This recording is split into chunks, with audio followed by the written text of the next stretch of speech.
Hi, everybody. Welcome to Swedenborg Discussion Group. It's lovely to have you here. It's especially lovely to have a chat with Reverend Martin Pennington. We've not done one of these for, I think, a year now. So I think it's long overdue. We have opportunity to have a chat. This, of course, is pre-recorded. If you've got any comments or questions for Martin, feel free to drop them down in the comments below. I can pick them up at any time and very happy to pass them across to Martin. So welcome, Martin. Lovely to have you here. Looking forward to Thank what you, you've got to tell us today.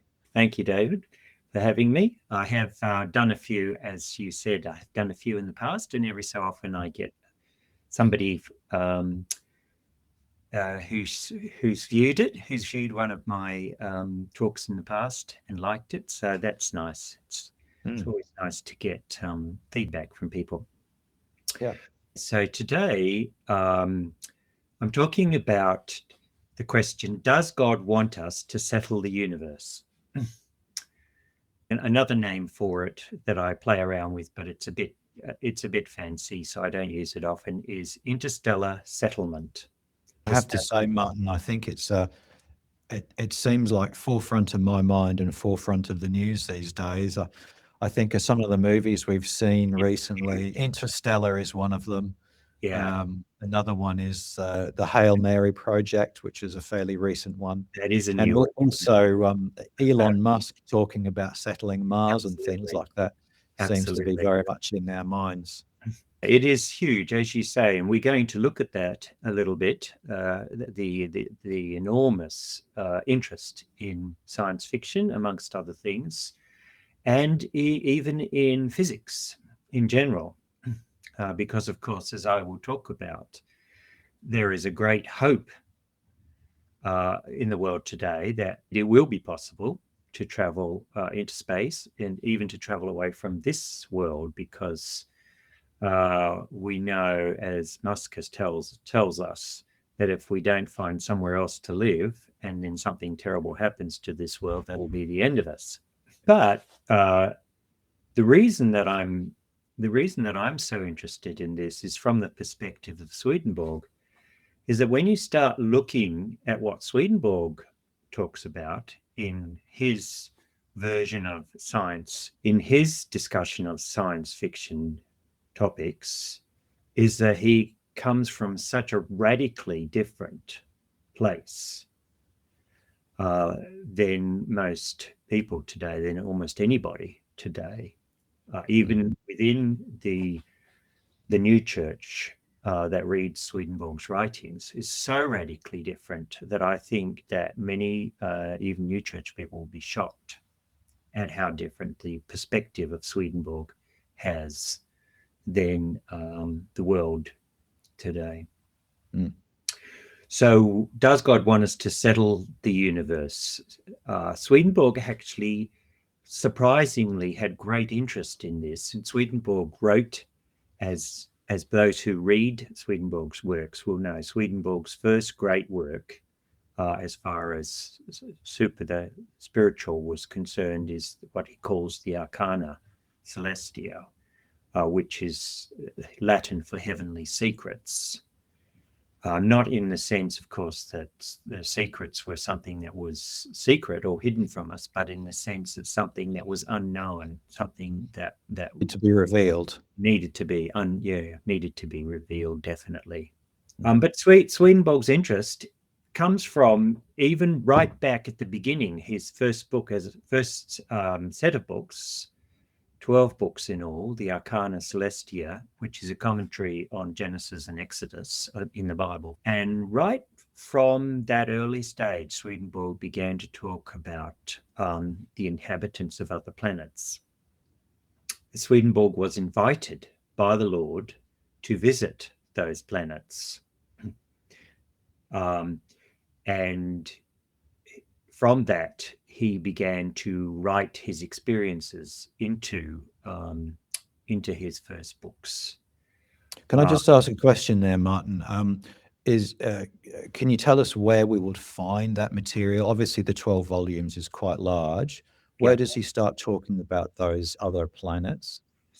So it's very easy, actually. So when he moves from the book of Genesis to the book of Exodus and starts his commentary on Exodus, I believe it's the 9th volume. Hang on, sorry. Yeah, the 9th volume. The beginning of the 9th volume. Yeah. The beginning of the 9th volume, which is also the beginning of his commentary on the book of Exodus. And then between each chapter, he writes on what he calls inhabitants of other planets. Yeah. Now, another question that just comes to mind, sorry to interrupt again. No, that's fine. Is when you speak about Swedenborg visiting other planets, do you mean he's claiming to physically visit other planets, or is it in a spiritual visitation?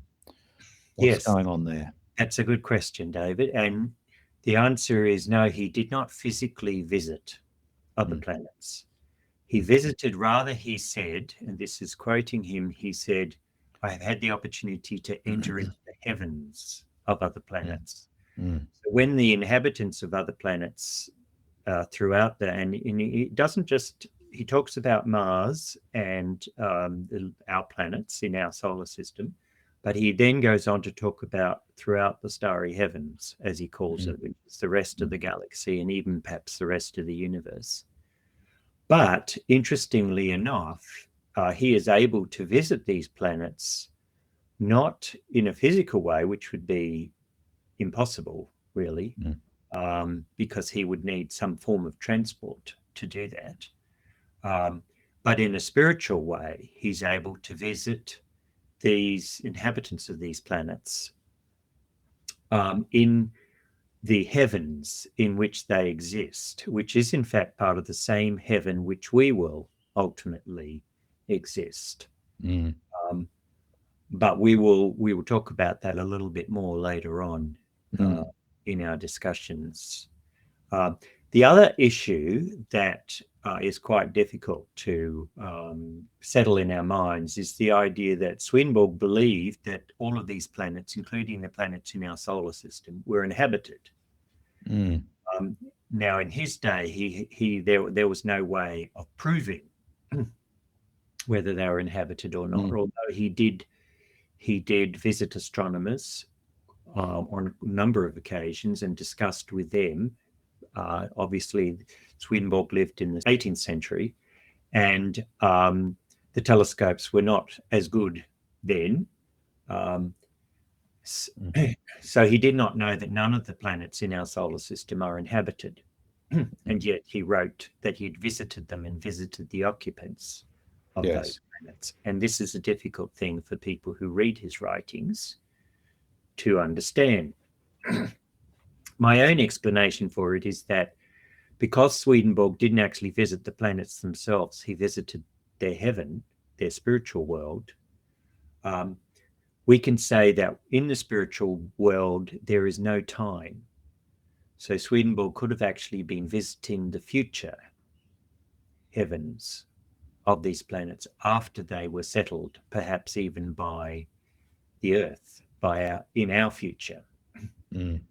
When you read through his book on the subject, called Earths in the Universe or Earths in the Solar System, it's clear that Swedenborg's interest was not in so much in the planets or in the physical life, but in the spiritual life of the inhabitants of those planets, in line with most of the other things he wrote about spirituality and about the varieties of spirituality.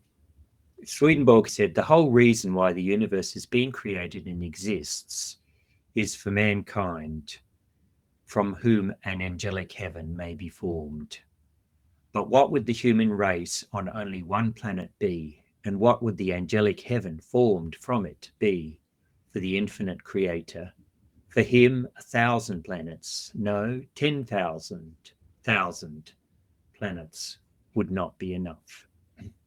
So Swedenborg himself recognized, when we're looking at humans in the billions, even that is barely a drop in the bucket compared to the capacity of the creator of the Lord God Almighty to love every single one of them individually, and care about their lives and take joy in their lives. So let's move on. How has God communicated to us his desire to settle the universe as a whole, not just to remain on a single planet? And the idea, and what I would say to this is that God has communicated through various ways. And the first way that we're going to look at God's communicate is something we've touched on already, which is science fiction, the imagination of human beings. I have this comment here. Mythology is a collection of traditional stories and beliefs from a culture, often featuring gods, heroes, supernatural events. It's used to explain the world, human origins, natural phenomena, and cultural values. And there is an enormous interest and enormous excitement, really, tied to science fiction as a genre. So I'm sure that almost everybody has read a science fiction book at one point or another. My favorite authors are from the 60s, men like Robert Heinlein and Isaac Asimov, and others who people may have heard of who are watching this. And I would include also, I mean, movies are the big, they're really the modern novel, I think. So many books, there's so many different science fiction movies as well. So I want to move on from books to movies, and I want to share some of the massive work that's been put into mythology in movies as opposed to books. And the first one, obviously, the classic, the great classic, is Star Trek. Star Trek was begun in 1966. Another TV series, which is also pretty famous, although not as well known as Star Trek, and one I liked a lot, is called Stargate. It was originally a movie made in 1994, and the rights to the television series were bought in 1997. And then, of course, there is Star Wars, which is also very well known. So that is the mythology, the mythology that has shaped the mind of human beings. And I would put it to you that God is involved in our literature and in our art, particularly when it comes to literature and media that is extremely successful and extremely popular. I believe that where you find something like that, you can see the hand of God using it to influence human beings. And I take this as evidence that God does want us to expand out into our solar system and into our universe, even though I will go on to explain how almost impossible it seems to be. And can I just ask you, you refer to it as a mythology. What do you mean by using that term in particular? So in ancient times, tribal people would sit around a fire, and an elder or a witch doctor would stand up, and he would explain to them why that mountain over there had special significance for them, and why rivers and other things had significance. And all of these things, this was all called mythology, and it became more complex as the human race advanced. But today I believe that our literature and our art and our media also fills that same role. I would say to you that mankind has an appetite for fiction, but it's not just for entertainment. There are lessons, enormous lessons in fiction that could not be communicated any other way. They are not part of science that we are about to look at now next. But they are a way that God can influence us in surprisingly positive ways. as he has done, and I think even in Jesus' parables that he told, they weren't true stories, they weren't true accounts of anything, but they were a way of communicating analogies by Jesus, and that they were very simple and straightforward. But when we look at movies and they become part of our fabric, the fabric of not only our individual past, they become part of the fabric of our lives and our past and the fabric of the human history of the 20th century. To that degree, they influence enormous numbers of people. And this is a subtle way of God influencing the world that he's created and mankind that he's created. And that, to me, is the true meaning of mythology. So then we move on from mythology and from science fiction to science fact. One of the greatest physicists of the 20th century would be Albert Einstein. Yes. Albert Einstein literally turned science on its head in 1915 when he brought out his theories of general relativity and special relativity. Special relativity was a bit later, but in doing this, he got people to think about science in a whole new way, and in a way that was not only startling but almost impossible to grasp. Originally, Einstein's writings, his papers were ignored and rejected and criticized because they were so impossible to see, and yet now we know that they have all been true. But two papers that hardly anybody knows about were produced by Einstein in 1935. They were a paper on something called quantum entanglement, and another paper on something called the Einstein-Rosen bridge. Okay. And these two papers, quantum entanglement and the Einstein-Rosen bridge, well, the Einstein-Rosen bridge, we went on to call it wormholes. We now call it today wormholes. Ah, I see. It's possible that quantum physics is due to the fact that our material world is built on a spiritual reality which underpins the world and particularly creates the strange phenomena associated with quantum physics that is simultaneously provable and unprovable.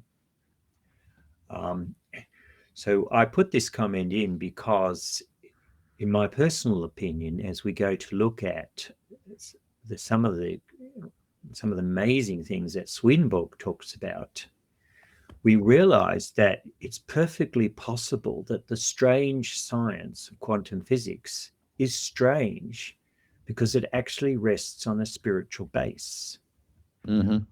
For example, in entanglement, we see these two particles communicating with each other in a way that defies physics.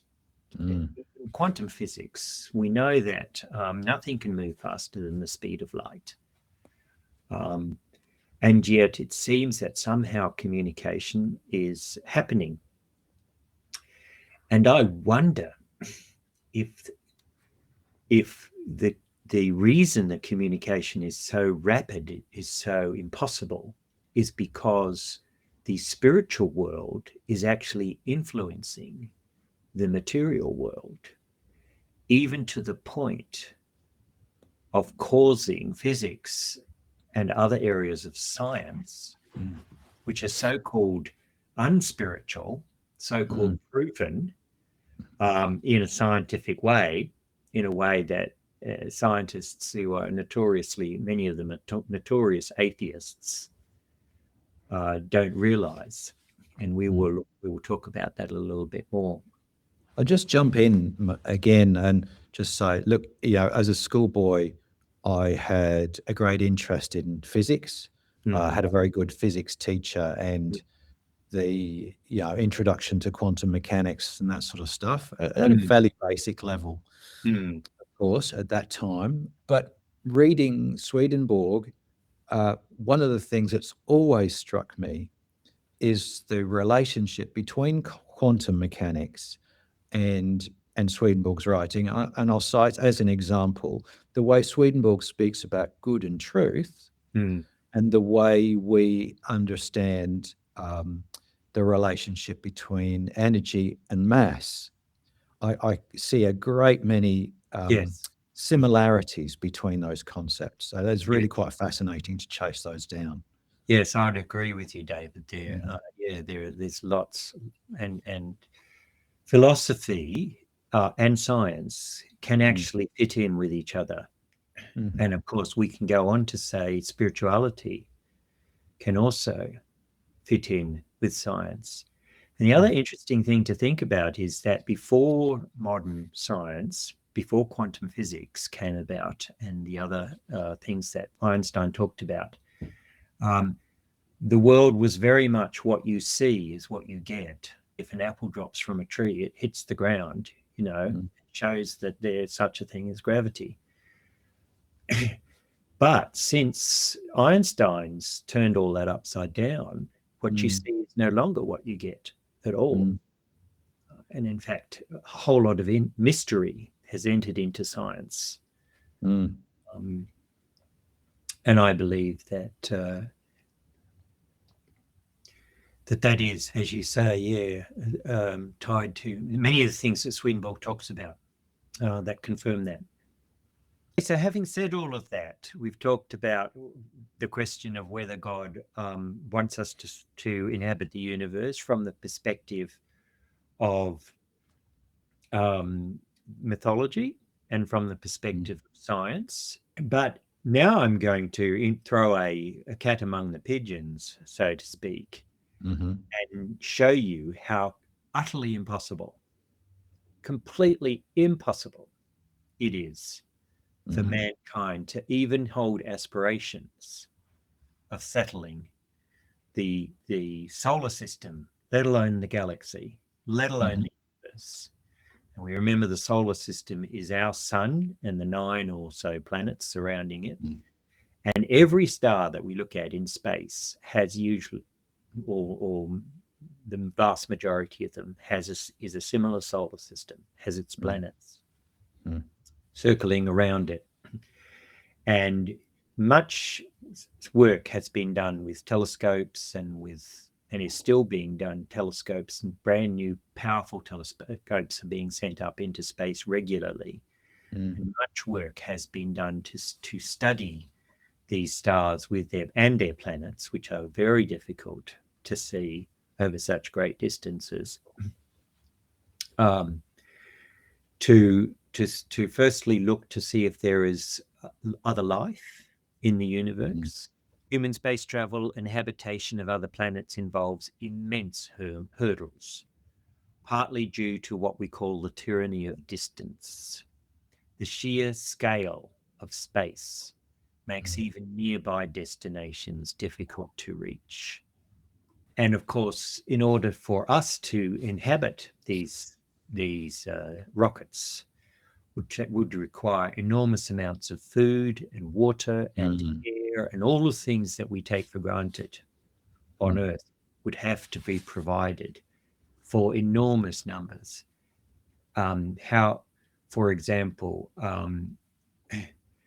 current science suggests that the likelihood of human migration beyond our solar system is extremely slim. The closest star system to ours is a solar system called Proxima Centauri. Proxima Centauri is about 4.2 light years away, which sounds pretty close, doesn't it? But in fact, at our present speed, the present speed that rockets take off, just as soon as they've left our atmosphere, they travel at enormous speeds. But even at those enormous speeds, at that speed, it would take 20,000 years for a rocket on Earth, traveling at that speed the whole time to reach Proxima Centauri.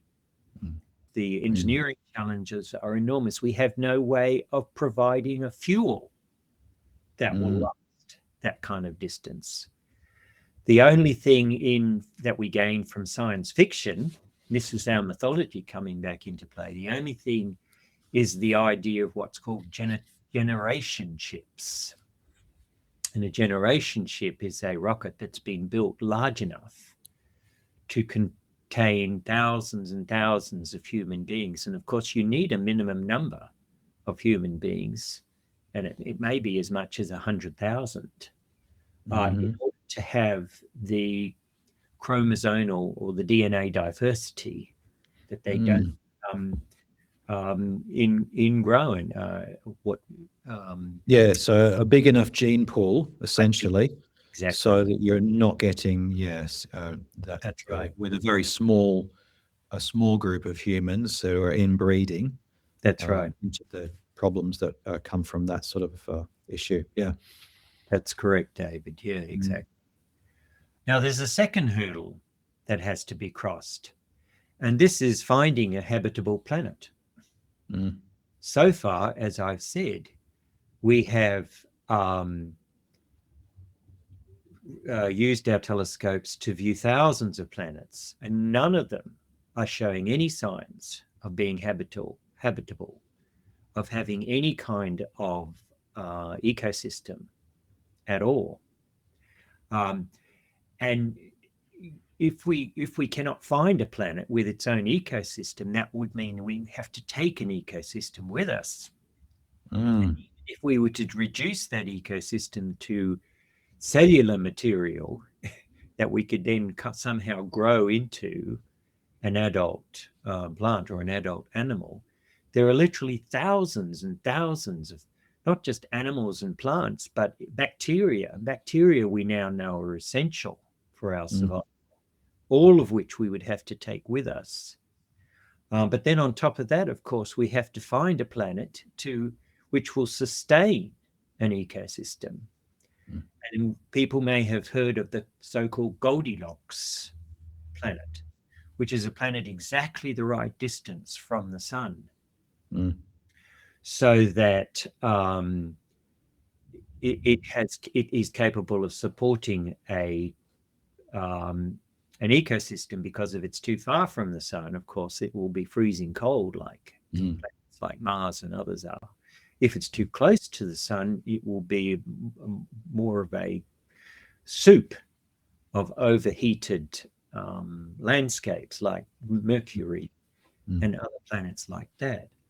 So it's incredibly difficult. And then we've got to add all of these necessary seeding life forms to fill out these planets. So that's an even more difficult task in many ways than traveling the distance between this planet. And of course, if you get to a planet and it's not what you thought it was, and this has been shown in science fiction literature as well, then what do? You have to go on then to another planet or to another solar system either, which could be another 20,000 years away. And this, of course, comes to our next chapter, which is quite blatantly the statement: our world is rapidly running out of time. The risk to our environment is essentially a perfect storm of three major issues hitting at once: climate change, biodiversity lost, and pollution. Obviously, we know a lot about climate change, and we know how it's affecting the sea levels, and how people's homes, which are beautiful, expensive homes built on the coast, may be underwater in the next 20 years or so. Whole islands as well. Whole islands, if you go to the Pacific Islands, this is one of their big issues, of course, isn't it? That's exactly right. That's exactly right. Islands may have to have their inhabitants moved because, the island maybe will finish up underwater. The planet Earth is heating up, basically, and causing extreme weather. once in a century floods, fires, heat waves, and we're already, I don't know whether you can directly relate them to climate change, but a lot of people are seeing more fires and more heat waves, even in Europe at the moment. We have the extinction of species. We're losing species at a rate 1,000 times faster than we have ever lost them before. These species, these are not just species that interest us, that look stunning or amazing, like tigers or elephants or things like that, but they're species that are responsible for our environment, like the bees. The bees are dying off, which are responsible for pollination. And of course, there are in the bacterial realm, there is also a loss of species. So we may be forced. Elon Musk has certainly said that his major reason for developing all of the industry and businesses that he's developed has been so that man might become a multiplanetary species, as he calls it. That part of humanity may be able to move to some other planet. So we have that problem, and that says we're not in a position of moving at our leisure anymore, but we need to turn the whole of science towards that threat. There is a term used called Gaia, which is, I think, it's a word that describes a living Earth concept, where a planet is viewed as a single complex self-regulating organism consisting of interconnected physical, biological components. So just referring to that idea, that adds somewhat to your suggestion about the impossibility of making the move. Absolutely, yeah. Because not only do you need to carry a species with a set of food, trees, animals, all those sorts of things, you have to take the whole package. We The don't whole know how system is much. essential. Yeah, we don't know how much of the ecosystem from Earth we need to duplicate to form a new self-sustaining ecosystem on another planet. Yeah. Not only that, David, but most people don't know this, but a lot of and this is going back to one of the movies, The Martian, where he planted a garden on Mars. Most people don't know that the soil of Mars, and the moon for that matter, is toxic. So yes, so it's not just a matter of providing water and fertilizer and that, it's a matter of detoxifying the soil. And rather than becoming easier through science, what we are learning is that it's becoming more and more impossible. So let's introduce now what Swedenborg says about all of these things.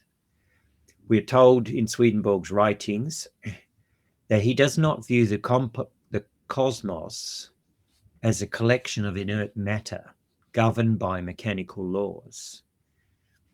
His description of planetary systems, including their ecologies and inhabitants, emerge not from a blind physical evolution, but from a divinely orchestrated order, one in which spiritual forces flow into and shape natural materialist forms.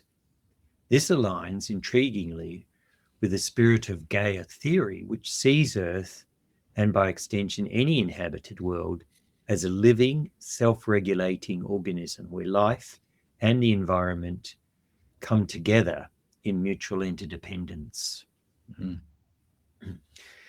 And let us expand this idea even more by looking at some of the statements that Swedenborg made relate based on, as we know, his discussions in the spiritual realm. This quote comes from True Christian Religion, 78. I was shown by angels how the whole universe was created. Taken up into heaven, I had the opportunity to see things of every kind, from the animal kingdom, the plant kingdom, and the mineral kingdom. All of these were exactly the same as their counterparts in the physical world. So let us stop for a moment and let me clarify this. So Swedenborg went into the spiritual realm, into heaven as well, and saw things from this that exist in our world, that exist on Earth: animals, plants, and landscapes, rivers, mountains, etc., etc. But let us understand something very important here. These things did not come from our world, but rather our world came from the spiritual world. So the reason that our world has animals, plants, and mountains is because the spiritual world had them first, and they were given to our world to become a material representation of what was previously only a spiritual representation. Let's go back to this angels, this writing that Swedenborg said. Angels said that all things I had seen were created by God instantaneously. I was also told that what is created persists as long as the angels are in a certain state of love and faith. This instantaneous creation is created in a similar way in the physical world, but the difference is, that in the physical world, spiritual things are covered over with material substances so that they will last from one generation to another and perpetuate what was created. So the creation of the physical universe is similar to what happens moment by moment in heaven. So what Swedenborg is saying here, that while creation in the spiritual world is instantaneous and only lasts as long as it needs to and then disappears or is replaced by something, in our physical world, spiritual things are covered over with a materiality, with a physical reality, which causes them to be sustained, or to continue to exist. The other thing I like to say, David, is that in this world, we must conform to it. If we live in a certain place, we must live within the restrictions of that place. If it's by the sea, or if it's in a very hot climate or a very cold climate, we are under those restrictions. And what's more is the people that we live amongst, we must put up with.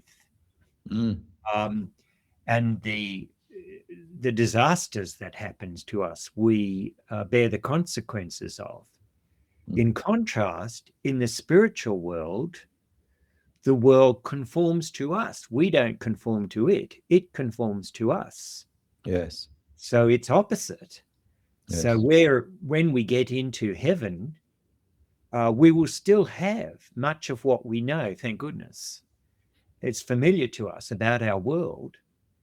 But instead of us having to put up with, as you say, the permanence of things that we may not like very much, if we find that we do not like something in heaven, it disappears and it's replaced by something else that is more comfortable for us. And of course, you can take this a step further, which Swedenborg does talk about quite a lot. Hell is a place that conforms to the differences and dispositions of people who are self-centered and egotistical and downright evil. and heaven is a place that conforms to those who love their brother and who are generous and caring of others. And so, this world, we are forced to conform to this world, but heaven conforms to us. Having looked at this, just a small sample of the way that Swedenborg looks at the physical world, we now move on to a possible solution to the problem of settling the galaxy. And this came to me out of the blue. I had been aware of it before from my younger days, and being a science fiction fan, of course, science fiction often enters into the area of the supernatural and fantasy.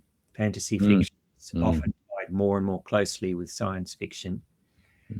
And so I've been familiar with this idea for a long time, but I never really put it together with these problems of settling of man expanding out through space. Now, in the 8th chapter of Acts, we read that the apostle Philip who was one of the disciples of Jesus, was asked by the Lord to go into the desert and meet a man who was traveling by chariot from Jerusalem back to his home, which was in Ethiopia. And so Philip was sent by the Lord to meet this gentleman. He met this Ethiopian official on a desert road heading towards his home in Ethiopia. And he was reading a part of the Bible which he didn't understand, which referred to Jesus. And so Philip explained to him what the Bible meant. And then the Ethiopian said, look, here's some water. I want to get baptized into this new religion that you talk about called Christianity, which was founded by Jesus, this man that we've been talking about. And I want to be baptized. And so Philip got out of the chariot with the Ethiopian and baptized him in this pool by the side of the road. And then the Bible literally says Philip was physically snatched away by the Spirit of the Lord. He instantly and went and was taken to another city up the coast of Israel, about 30 miles away. And the word used here describes it as being snatched away. The book of Acts simply tells us that the Ethiopian went on his way, and we don't hear any more about him. But we do know that Ethiopia has one of the oldest Christian churches in history. But the word snatched away presents to us the idea that Philip was somehow transported. Now, this can be summed up in the word teleportation. Teleportation means that you are taken from one place in the earth and moved to somewhere else in the earth without traveling in between. Many Christians are familiar with this incident because it's so dramatically described. But of course, I imagine that also many Christians find it difficult to believe. In fact, just simply don't believe it and don't have any way of explaining it. But actually, if you go online, you can find a website which is titled Incidences of Teleportation in the Bible. But the reason that I want to get into it is because I want to show just how entwined the spiritual world is with the physical world. So people are really still at a stage where They think of the physical world as being out there, even heaven as being out there somewhere at the end of life, or even near-death experiences. People think of the spiritual world as being in there, in themselves somehow, but not out there, not in the physical world. But Swedenborg says that the spiritual world is required to sustain the material world, the physical world. Swedenborg goes on to say that if the spiritual world were cut off, the physical world would completely disappear, would fragment and become nothing. So how does teleportation take place? What I would like to suggest that what happens is that your soul disposes of its physical body in one place, then travels spiritually through the spiritual world to another place, where it then recreates the physical body in the new place. And remember, I was talking about how the spiritual world has authority over the physical world. And so your spiritual body has that kind of authority. So I'm putting together in my head as you're talking an idea. You've mentioned the idea of quantum entanglement. Yep. There's no time and space in the spiritual world. Yep. So growing up in the UK, I watched a popular program on BBC called Tomorrow's World, and they actually talked about teleportation in very similar ways to what I think you're talking about. Oh, right. Okay. Which is that the material substance of a body is essentially dispelled in one place and arises in a second. Absolutely. And the travel, in inverted commas, through the spiritual world is more or less instantaneous. Yes. Yes. And so it's the there's no time disintegration of a body in one place, the rebuilding it of it in another, and the connection is through the spiritual. Yeah. Okay, that's fascinating. Did they give any examples?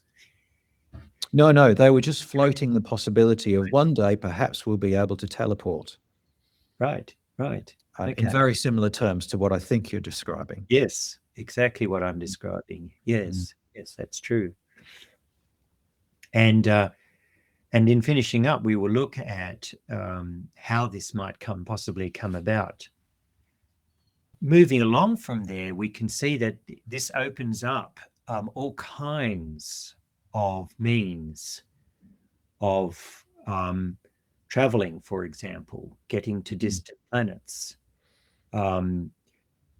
If you can drop your body, as it were, your physical body, disintegrate it in one place and, so to speak, reintegrate it in another, there is no limit to the distances that you can travel. You could travel to the end of the galaxy. There was one other case of teleportation, and we talked about it in the Bible, but there is another case, I believe, of teleportation. And this is with Swedenborg himself. Swedenborg never actually wrote about this, but there is an incident that many New Church people are aware of, although they may not have studied it, where Swedenborg was attending a dinner. And at the time, he left the room. And when he came back into the room, it says that he returned pale and agitated. And they said, "What's wrong, Swedenborg? You left the room and came back in this state." And he said, "I have just been to Stockholm, 250 miles away, and found out that there is a fire spreading throughout the city. And it's been very troubling to me." He said it had also destroyed, he said it had already destroyed the house of one of his friends. And it was spreading towards his own home. Then the account goes on to say 2 hours later, Swedenborg once again left the room and came back and said, "The fire was extinguished 3 doors from my house. So that it is safe." Now, most people have interpreted this incident as being that Swedenborg somehow viewed, in a clairvoyant kind of way, viewed Stockholm from the place in where he was from the dinner there. Mm. That's how I had understood that. Exactly, and I Mm. was the same. But here's the question. Here's the clues. Swedenborg left the room twice. Now, why did he leave the room? What was the what was the need to leave the room if he was just using clairvoyance? Mm. If it said he stopped and his eyes got a faraway look in them, that would also be clairvoyance. But it says Swedenborg left the room. Then it also says that Swedenborg describes the fire as if he was there. For example, he sees the houses that are burning. He doesn't just see the pertinent things like clairvoyance might show him, such as the fire on the city, but he sees the street where his house is, and he sees where the fire is in the street. And also, not least, and the third thing is that Swedenborg was visibly terrified, pale and agitated in a way that it seems unlikely he would be if he was just viewing it from where he was. He seems to be, but returning pale and agitated. I think it's a shame that we aren't told that his clothes smelled smoky. Although I would say, if we take the theory of teleportation as we've talked about it, and it being essentially the annihilation of a physical presence in one location and its rebuilding in the other, that would mean that you wouldn't carry the smoke with you in the process. That's exactly what I thought of as soon as I made that comment. But it's fascinating, David. Do you realize what you've just done? You've moved into the science of teleportation. So you are actually able to discuss it and disagree on it based on a certain set of principles which you've never thought of them before. Now that these principles are in your head, they will start to do, no doubt, what they've done in my head for the last 6 months. Jesus recognized that these spiritual gifts were very hard for people to believe. And of course, if you can't believe in something, neither can you do it. Believing in it is the first thing required. But then, as I say, Jesus says, but you cannot imagine, basically, when he talks about throwing a mountain into the sea, he's saying you cannot imagine how powerful you could be. And of course, that puts everything, I hope, puts everything I said into a new context. Yeah, thank you, Martin. Thank you. One of the things that occurs to me in regard to that occurrence with the fig tree and the statement about moving the mountain, there you have an instance of a conforming of the natural world to a spiritual principle. So there's that remodeling, the Gaia. Yes. He was able to gain authority over it, which he gained from the spiritual world. So for us to do the same thing, and this comes into habitable planets or correcting our ecosystem, means requiring authority from the spiritual world to immediately fix our own ecosystem. Yeah. And I'm going to go back to something else you said earlier. You're talking about when we inhabit a place in space-time, we conform to that space-time. So you're talking environmentally. You also mentioned in terms of the people, of the area that we inhabit. The world controls us. The world takes authority over us. Yes.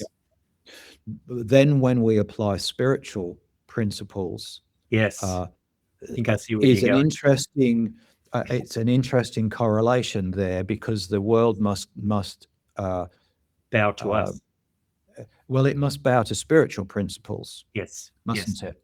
That's a And better way of putting it. we can, yeah, we can conform the world to us in certain ways. And I think you can see that happen. Yes. So, for example, one of the big questions occupying my mind these days is how do we achieve peace in our world? Yes. We all aspire to Yes. living in a peaceful world Yes. without strife. Yes. But typically, we react in violent ways to Yes. violence that Yes. occurs in our world. Yes. What we have to learn to do is find the peace that resides within and act from that in such a way that the world around us then begins to conform to that peace Mm. rather than conforming to the violence that we would normally, naturally enact.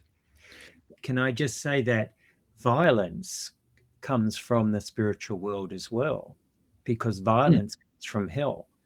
So mm. we, as you say, we could already be using the violence of hell, the power of hell, to bring violence into the world. I never thought of that before. And typically that is what's happening, isn't it?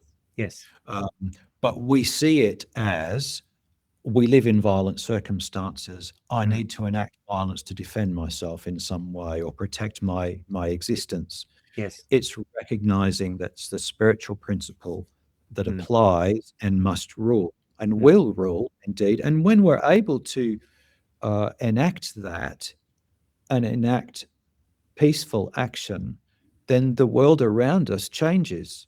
Mm. Mm. You know, Mm. and that's Absolutely. an observable fact. If we're prepared to, go to those sorts of lengths, we Yes. can observe the way that we can, through our own determination and our own action, Yes. um, uh, transform the situations we find ourselves in. So and that might seem a very mundane example, but I think it's a very real one, Mm. and it bears a witness essentially to the principles I think that you're talking about.